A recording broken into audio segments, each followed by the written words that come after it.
신명기 9장 19에서 29절 말씀입니다. 여호와께서 심히 분노하사 너희를 멸하려 하셨으므로 내가 두려워하였노라. 그러나 여호와께서 그때에도 내 말을 들으셨고 여호와께서 또 아론에게 진노하사 그를 멸하려 하셨으므로 내가 그때에도 아론을 위하여 기도하고 너희의 죄 곧 너희가 만든 송아지를 가져다가 불살라 찢고 티끌같이 가늘게 갈아 그 가루를 산에서 흘러내리는 시내에 뿌렸느니라. 너희가 다베라와 마사와 기브롯 핫다와에서도 여호와를 경노하게 하였느니라. 여호와께서 너희를 가데스 바네아에서 떠나게 하실 때에 이르시기를 너희는 올라가서 내가 너희에게 준 땅을 차지하라 하시되 너희가 너희의 하나님 여호와의 명령을 거역하여 믿지 아니하고 그 말씀을 듣지 아니하였나니 내가 너희를 알던 날부터 너희가 항상 여호와를 거역하여 왔느니라. 그때 여호와께서 너희를 멸하겠다 하셨으므로 내가 여전히 40주 40야를 여호와 앞에 엎드리고 여호와께 간구하여 이르되 주 여호와여 주께서 큰 위엄으로 속량하시고 강한 손으로 애굽에서 인도하여 내신 주의 백성 곧 주의 기업을 멸하지 마옵소서. 주의 종 아브라함과 이삭과 야곱을 생각하사 이 백성의 완악함과 악과 죄를 보지 마옵소서. 주께서 우리를 인도하여 내신 그 땅 백성이 말하기를 여호와께서 그들에게 허락하신 땅으로 그들을 인도하여 드릴 만한 능력도 없고 그들을 미워하기도 하사 광야에서 죽이려고 인도하여 내셨다 할까 두려워하나이다. 그들은 주의 큰 능력과 펴신 팔로 인도하여 내신 주의 백성 곧 주의 기업이로소이다 하였노라. 사랑하는 형제 여러분, 12월 26일 토요일 새벽 목상에 오신 것을 환영합니다. 모세가 이스라엘 제2세대를 교훈하고 있는데요. 이스라엘 백성을 모세가 알기 때문에 미리 말합니다. 가나안 전쟁을 앞두고는 거인족 안악자손을 두려워하다가 하나님이 이기게 해주시면 또 그때 가서는 자기의 공의로움 때문에 이기게 해주셨다고 착각할 것이 뻔하다. 그러니 자기 주제를 똑똑히 기억하라고. 하나님을 늘 경노하게 하던 자들이 바로 너희들이다 말했어요. 언약식 한 후에 40일밖에 안 된 때에 배신해서 금송아지 우상 숭배한 게 너희들이었잖냐 이렇게 18절까지 말했습니다. 그래서 19절에 여호와께서 심히 분노하사 너희를 멸하려 하셨으므로 모세가 두려워하며 중보기도를 했습니다. 여기서 멸하려 하신 것은 언약 불이행에 대한 하나님의 합당한 반응입니다. 인간이 어리석어서 설마 하며 죄를 짓는데요. 아닙니다. 하나님은 엄정하신 진리의 심판주 되십니다. 중보자가 없으면 여지없는 멸망입니다. 그 상황에서 중보할 사람은 유일하게 모세밖에 없었습니다. 다행히 여호와께서 그때에도 모세의 말을 들으셨어요. 지금까지 모세의 기도를 들으신 것처럼 오직 모세의 기도만을 들으십니다. 그래서 멸하려던 것을 취소하셨습니다. 이스라엘을 위한 중보뿐만 아니라 마땅히 죽어야 할 중죄인인 아론에게 진노하셔서 그를 멸하려 하셨기 때문에 그때에도 아론을 위해서 기도했습니다. 그때에도 모세는 늘 아론을 위해서 이스라엘을 위해서 수없이 기도해 왔음을 알 수 있습니다. 모세의 기도가 없었으면 이스라엘과 아론은 어떻게 될 뻔했나요? 모세는 하나님 앞에서는 이스라엘을 중보하고 이스라엘 앞에서는 하나님의 분노를 표현합니다. 그래서 21절 이스라엘의 죄 곧 이스라엘이 만든 송아지를 가져다가 불살라 찢고 티끌같이 가늘게 갈아 그 가루를 산에서 흘러내리는 시내에 뿌렸습니다. 그 금송아지처럼 너희들도 이렇게 완전히 갈릴 처지였음을 알라는 뜻이었죠. 시내에 뿌려 온 백성이 마시게 했습니다. 금송아지 우상 숭배만 해도 어처구니가 없고 기가 막힌 일이었는데 이스라엘의 죄는 그뿐만이 아니었어요. 네, 너희가 다베라와 마사와 기브롯 핫다와에서도 여호와를 경노하게 하였습니다. 다베라는 민수기 11장 1, 3절에 보면 출애굽 제2년 2월 20일인데요. 시내산에서 가나안으로 행군하는 길의 험난함으로 불평했던 일입니다. 민수기 11장 1, 3절 보겠습니다. 여호와께서 들으시기에 백성이 악한 말로 원망하며 여호와께서 들으시고 진노하사 여호와의 불을 그들 중에 붙여서 진영 끝을 사르게 하시매 백성이 모세에게 부르짖음으로 모세가 여호와께 기도하니 불이 꺼졌더라. 그곳 이름을 다베라라 불렀으니 이는 여호와의 불이 그들 중에 붙은 까닭이었더라. 다음은 마사는 출애굽 제1년 2월 식수 부족으로 원망했던 일입니다. 출애굽기 17장 1, 7절 보겠습니다. 이스라엘 자손의 온 회중이 여호와의 명령대로 신광야에서 떠나 그 노정대로 행하여 르비딤의 장막을 쳤으나 백성이 마실 물이 없는지라. 백성이 모세와 다투어 이르되 우리에게 물을 주어 마시게 하라. 모세가 그들에게 이르되 너희가 어찌하여 나와 다투느냐? 너희가 어찌하여 여호와를 시험하느냐? 거기서 백성이 목이 말라 물을 찾으매 그들이 모세에게 대하여 원망하여 이르되 당신이 어찌하여 우리를 애굽에서 인도해 내어서 우리와 우리 자녀와 우리 가축이 목말라 죽게 하느냐?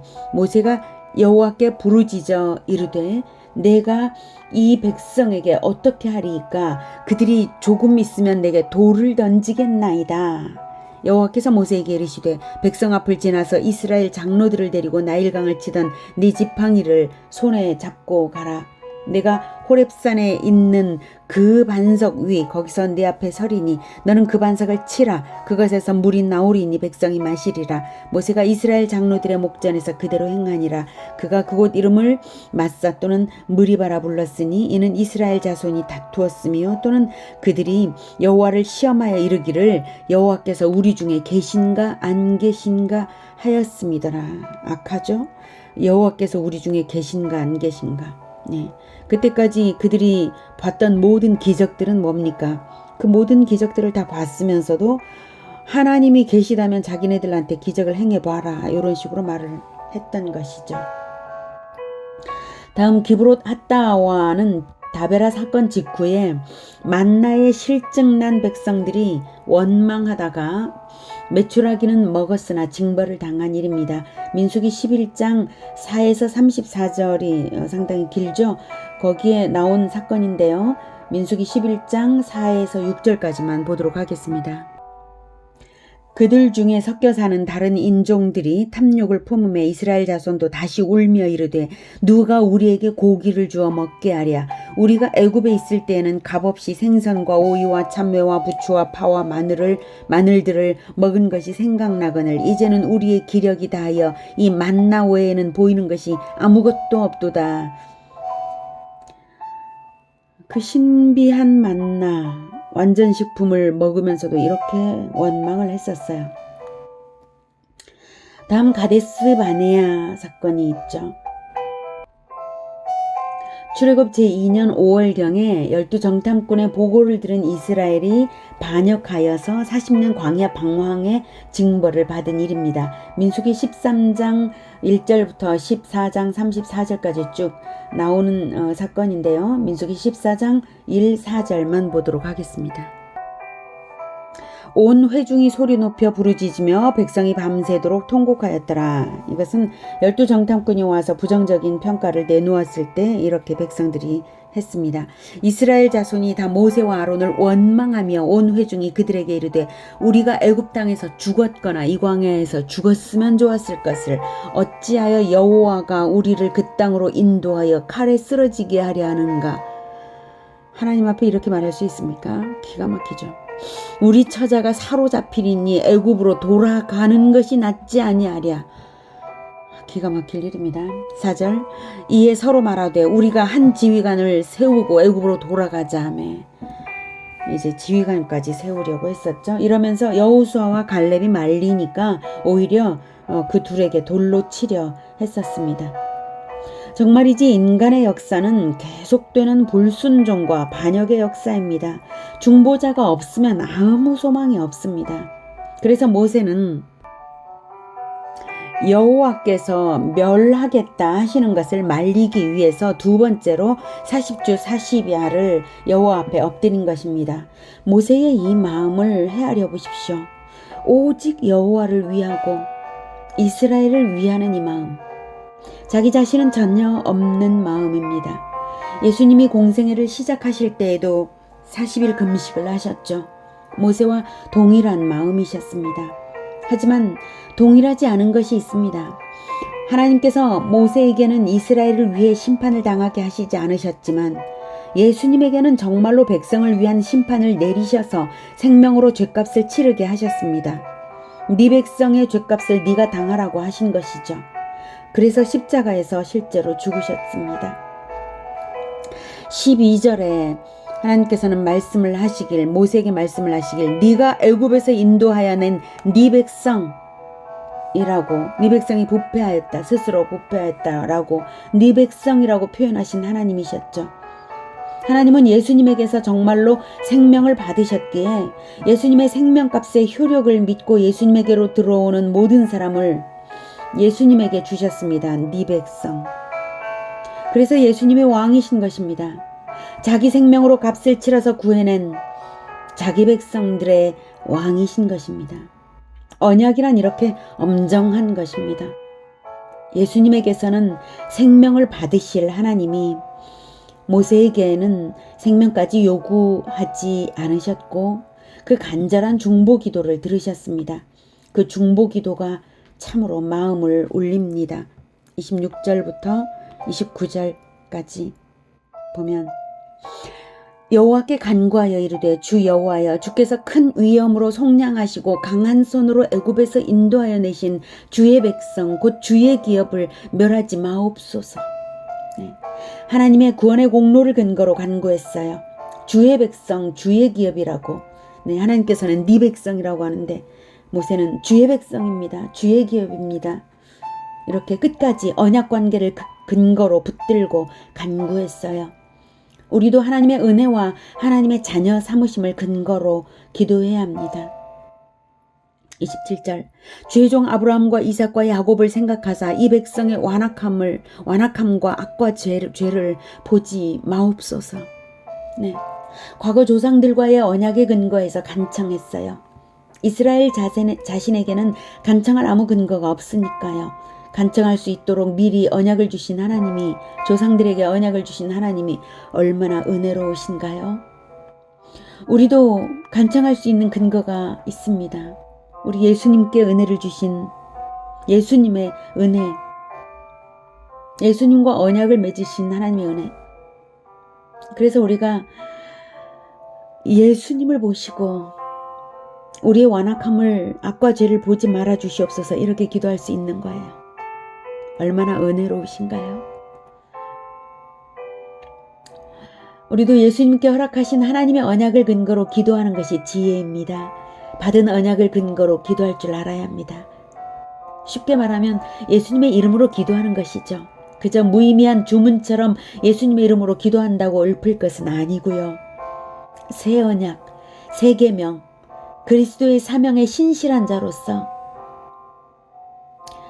언약의 피를 뿌리신 예수님의 이름으로 살아가는 자로서의 기도입니다. 28절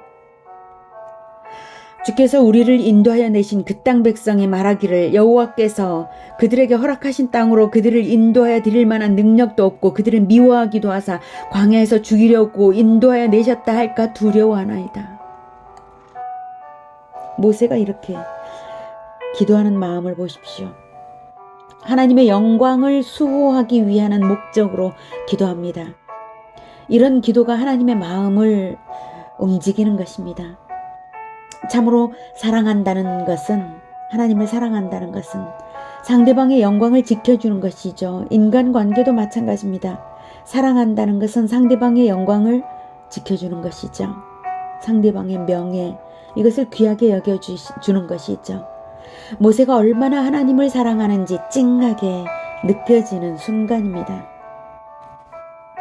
29절. 그들은 주의 큰 능력과 표신팔로 인도하여 내신 주의 백성 곧 주의 기업이로소이다 하였노라. 표신팔로 인도하여 내신 주의 기업이로소이다. 이 부분 어떤 이미지가 떠오르십니까?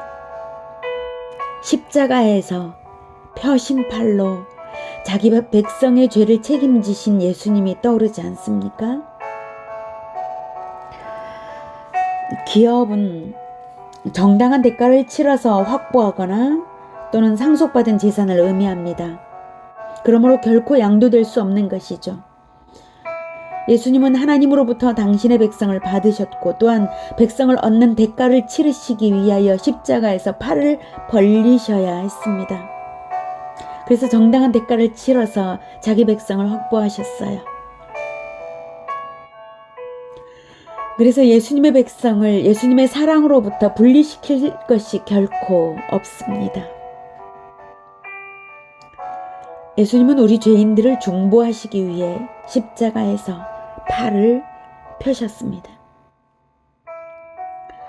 모세는 이렇듯 이스라엘에게 그리스도와도 같은 중보자의 역할을 했습니다. 오늘 우리가 만난 모세와 예수님으로부터 우리가 마땅히 배워야 할 것은 중보자로 하나님 앞에 서는 것입니다. 우리는 하나님이 우리에게 붙여주시는 권속이 있습니다. 가족이든 형제든 친구든 교회 공동체든 나에게 붙여주신 권속을 위하여 중보자가 되기 위해 먼저는 거룩을 유지해야 합니다. 나에게 붙여주신 권속을 위하여 중보자가 되기 위해 거룩을 유지합시다. 하나님을 위하고 권속을 위하여 거룩해야 합니다. 거룩함으로써 중보자답게 서야 합니다.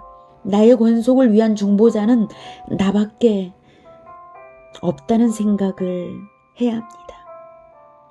그리고 합당한 중보 기도를 할 줄 알아야 합니다.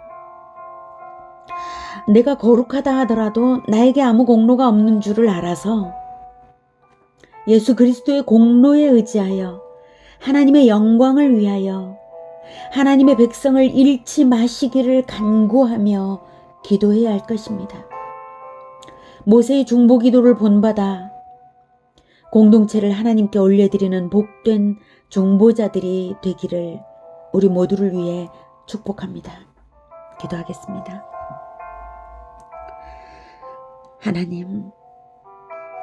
하나님께서 우리를 모세와 같은 예수님과 같은 중보자로 부르셨습니까? 우리가 그럴 자격이 없는 줄을 압니다. 하지만 그와 같은 중보자로 서기를 원하신다면 우리가 거룩히 살아갈 수 있도록 주님 도와주시옵소서. 그리고 하나님만을 위하고 하나님의 백성을 사랑하는 마음을 우리에게 뜨겁게 불어넣어 주시고 예수 그리스도의 마음을 우리에게 불어넣어 주시옵소서. 예수님의 펴신 팔을 기억하면서 하나님을 위하여 하나님의 백성을 위한 기도를 하게 하여 주시옵소서. 예수님의 이름으로 기도드립니다. 아멘. 이어지는 시간은 개인 기도 시간입니다.